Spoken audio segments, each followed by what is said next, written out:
Now, yesterday I traveled to Iowa to sit down with the governor to talk about how he plans to put Americans back to work and much, much more. Let's take a look. Governor Perry, good to see you. See you, Sean. Thank you. How you doing out Welcome here? to corn country. We got a lot of corn over here.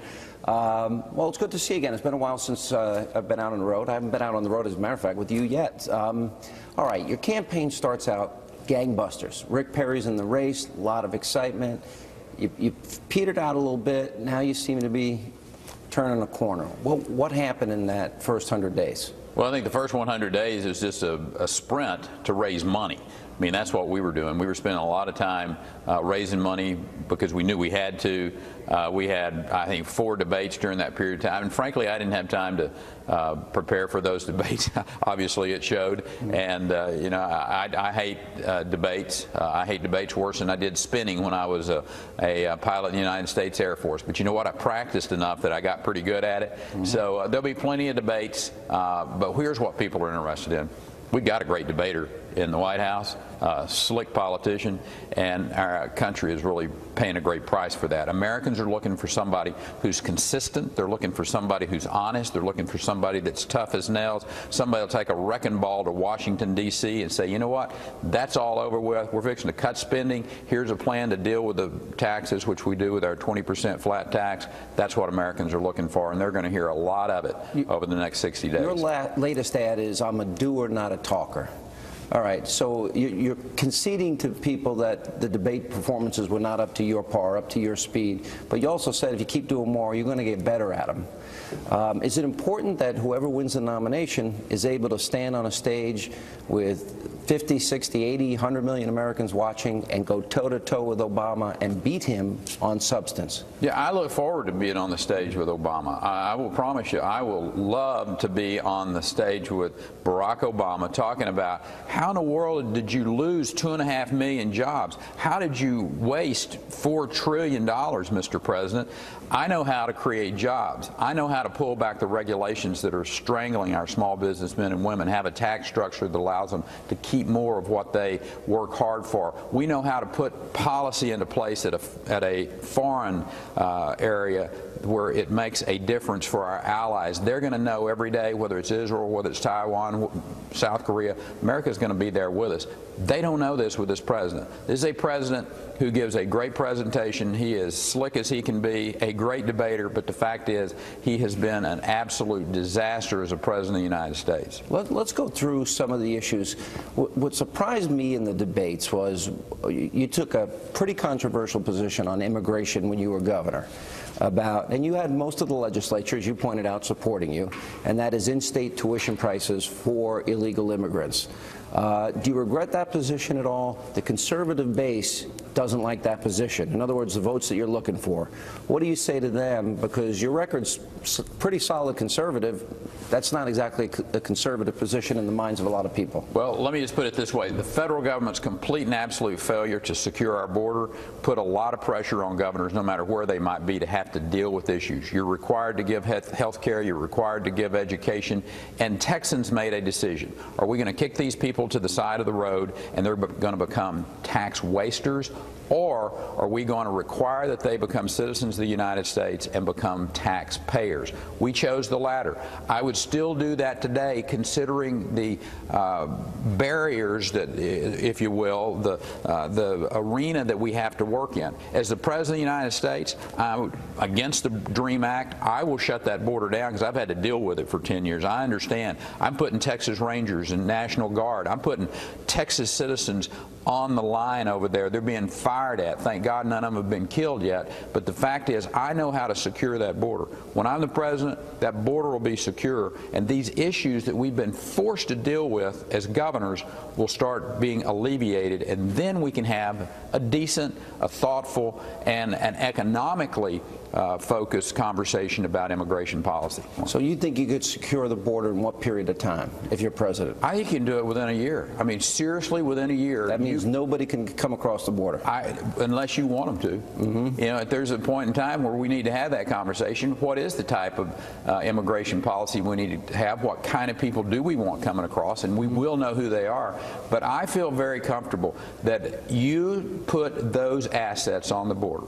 You know, the only bottleneck I see with being able to do that in a year is training up enough of those Predator drone pilots.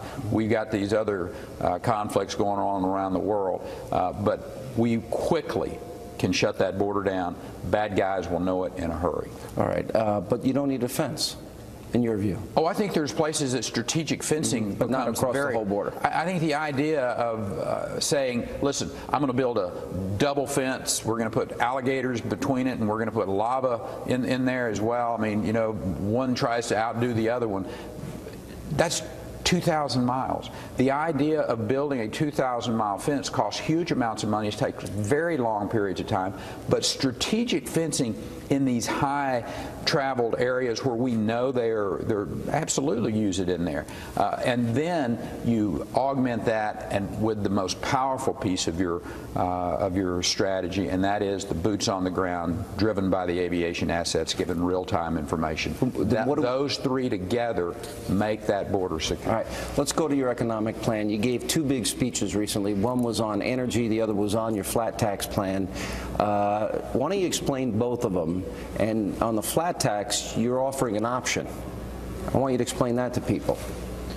Well, it makes sense to me that we need to have a flatter and a fair tax system. I mean, the idea that we spend almost $500 billion filling out, buying accountants' times and lawyers' times to deal with our taxes, that's nuts. Right. Why not have a flat 20% tax rate that clearly has the deductions for home mortgages, has the deductions for your charitable, has the deductions for your local sales taxes and what have you, and a $12,500 independent deduction for each independent in your house. You take those deductions from what your pay is, 20% of it, put it on that postcard, and send it to the IRS. That'll basically change the IRS as we know it today. You want to bring back manufacturing to America. Put a flat tax in corporately and personally.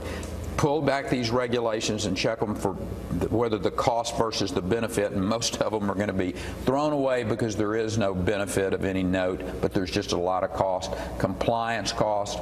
That's how you get America back, creating jobs and creating wealth. It allows us to balance the budget by 2020 and create plenty of money to pay for all the government that Americans want. 18% of our gross domestic product would be the cap. You do that, America becomes a powerhouse economically. Is it revenue neutral? Do you increase revenues when you change the system? What are your economists telling you about? Well, over the 8-year period of time to get to 2020, you're going to balance the budget. That's what I care about. What I care about most is creating jobs. This will give the confidence to job creators. And are there going to be some hard decisions? You better believe it. But let me tell you something. You look at my record in Texas. The establishment doesn't like me. The corporate tax lawyers in Washington, D.C., they hate me the way the devil hates holy water. I mean, they do not want to see me coming to Washington, D.C., because I'm going to take a wrecking ball to Washington when it comes to those tax issues, when it comes to those regulations, and Americans are going to be the winners. Any plan that's going to get to a balanced budget has to deal with entitlements. Now, Paul Ryan suggests an entitlement reform. It's going to save Social Security, save Medicare, and there's a Paul Ryan lookalike pushing Granny in a wheelchair and throwing her right over the cliff. You have to deal with entitlements if you want to balance a budget. How do you deal with Social Security, Medicare, Medicaid, those issues? And Americans want to hear the truth. And the truth is that there's not Granny going off the side of the cliff. The truth is that anybody that's on Social Security or approaching Social Security, we have a loyal oath to you that's going to be there for you. But for our kids, they know it's not going to be there. So let's be honest with people. I don't think Americans are going to buy into this story that we hear from this president and his minions, that somehow or another Republicans are going to destroy America. They're looking for a shining city on a hill again. Yeah. They're looking for an America they can be proud of. They're looking for a president that doesn't travel around the country and make apologies for America, but a president that stands up and says, listen, America strong means a stronger world. We need to have that kind of a president, a person that folks have confidence in. That's what I plan to do over the next year as I talk to the American people. Make them proud of America again. Make the world know that America is going to be standing up there being a powerful economic and a military force, and a president that doesn't make any excuses about what America is doing from the standpoint of creating the land of opportunity again, and the land of the free and the home of the brave. When you talk about Social Security right out of the box and you called it a Ponzi scheme, it became a big issue. And you and Governor Romney on one of the debates went back and forth about it a lot. You still stand by that Social Security is a Ponzi scheme and that you can fix it and save it for future generations? Well, and Governor Romney said that it was a criminal enterprise. So, I mean, no matter what you call it, I think everybody understands this thing is broken. Let's fix it. Quit worrying about what you call it. It is a program that was put into place that has been used as a piggy bank by Washington, D.C. congressional members for too many years. They've taken money out of that trust fund. I would protect it just like we do the Highway Trust Fund. Dollars going into that Social Security Trust Fund, you're not getting your hands on it for any reason. All right. Let me go into the dynamic and the relationship with you and Governor Romney, because it's looked pretty heated, a little bit personal at times when you guys have been out there debating. You went after him pretty hard over the issue, you know, over who's cutting his lawn in the last debate. That got a lot of play. What do you think of Governor Romney? He's kind of always maintained his position in the polls. Others have come and gone, and there's a back and forth right now. Him and Herman Cain are at the top. What do you think of him? Do you like him? He's my competitor. I mean, it's like you're trying to beat him. I would think that you know, whoever I'm competing against, I'm going to try to beat him, and I'm going to bring up the truth and talk about it. I do think it was very, you know, bad policy and bad politics for him to hire illegal aliens and then talk to me, who has done more to deal with this issue than anybody on that stage, whether it's putting Texas Ranger recon teams and $400 million. For him to lecture Texas and me about how to deal with the border, I thought was the height of hypocrisy from a fellow who has been hiring illegals to do his yard work. You don't really think that he went out and hired specifically, knowingly, an illegal immigrant saying, I want you to come to my house? I mean, you hire a landscaper, and the landscaper brings people to your house. Here's what I think. Should he have checked? Yes, sir. He should have checked. Every person that comes on. I check the folks that work and with me and have through the years. But the issue is, you know, he changes his positions. I mean, last week and years before, he was for cap and trade. He was for, you know, global warming is man-made. And now this next week he comes out and says, well, no, maybe that's not the case. You know, Americans want a consistent president. You may not agree with him on everything, but don't change your positions by whatever office you're running for. Americans want to see a consistent fiscal conservative that will stand up and say to Washington, D.C., get ready. I'm coming, and I'm bringing the wrecking ball. Let me ask you about Herman Cain. What do you make of his rise in the polls? Here's a guy who's never held political office. He worked for Pillsbury, he worked for Coke, Burger King, Godfather's Pizza. Comes up with a 999 plan. Came under pretty heavy fire in the last debate. Do you like some aspects of that plan? Why do you think he rose so quickly up those polls? Well, I think Herman Cain is a very likable individual in a personal way. His programs, when he talks about his tax plan, you know, it's going to be set it up against my 20% tax plan and you figure out which one you like best. Creating a new source of income for the federal government, I've never thought is a very good idea. You mean the consumption side of it? And the VAT side of it as well. Yeah. So all of those issues are going to be taken apart. We got a long way to go before this campaign's over with. We're going to talk about a lot of issues that are important to the people of Iowa or, you know, Florida, South Carolina, New Hampshire, all those states, Nevada, as they go forward. And they're, at the end of the day, Sean, people want to know, who is it that has a plan to get America working again? Who is it that has the courage, the backbone, and the record? And I've got all of those. You look at my 10 years as the governor of the state of Texas, and it is hard to argue that we don't get that job creation part of it right. Americans can work their way through a lot of other issues, but if you don't get this country working again, those other issues become secondary. President Gaddafi, the Arab Spring. The Arab Spring now looks like it's becoming a bit of a winter or a nightmare. The Muslim Brotherhood now aligning with the military. Their initial statement when all of this started was prepare for war with Israel. I like the fact that Mubarak is out. Are we in a worse situation? Gaddafi, he's out, but now they've got Sharia law in Libya. Your thoughts? Did the president make the right decision? Was he strategic enough? Did he prepare for the inevitable, that the possibility that things may get worse? And do you think things are getting worse? Yeah. Well, that snapshot's not the snapshot we should be talking about. The snapshot we ought to be talking about goes back to '09, when we had the opportunity to address the biggest problem in the Middle East, and that is Iran.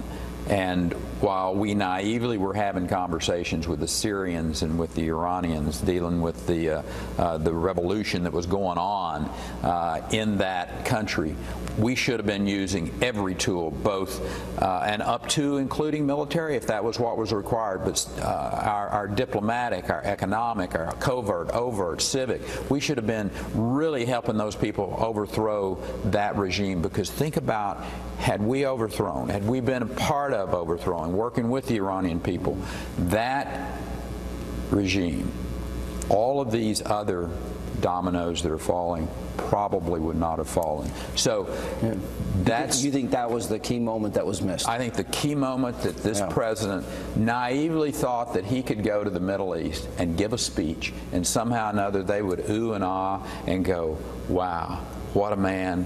What would you like for us to do, Mr. President? We keep reading that Iran gets closer and closer to acquiring nuclear weapons and thumbing their nose at the world community and the President of the United States. If there comes a point and you're the president and you think they're close to acquiring nuclear weapons, knowing that they're funding all these proxy wars, supporting the state-sponsored terrorism, etc., do you think that that would warrant U.S. military action, maybe in an alliance with Israel to take out those nuclear sites so they can't get those weapons? Well, I think it's an alignment with a lot more than just Israel. Obviously, Israel is the target of Iran. But I think the French, I think the European countries, they understand the threat of this individual as well.